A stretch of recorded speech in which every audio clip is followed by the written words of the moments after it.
Yes, ഒരു മിനിറ്റിൽ maximum GK. What do you mean by a mixed economy? ഒരു mixed economy എന്താണെന്നുള്ളതാണ് ചോദ്യം. Option A, modern and traditional industries. Option B, public and private sectors. Option C, foreign and domestic investment. And option D, commercial and subsistence farming.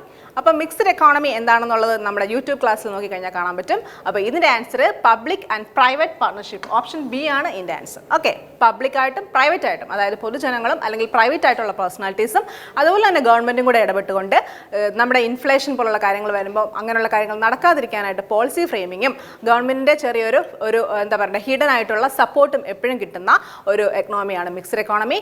ഇന്ത്യയും ജപ്പാനും mixed economic എക്സാമ്പിളാണ്. അതേസമയം US-ഉം കാനഡയും capitalist എക്കോണമിയാണ്. അതുപോലെ തന്നെ റഷ്യയും ചൈനയും നോക്കുകയാണെങ്കിൽ സോഷ്യലിസ്റ്റ് എക്കോണമിയാണ്. മനസ്സിലായെന്ന് വിചാരിക്കുന്നു. Thank you.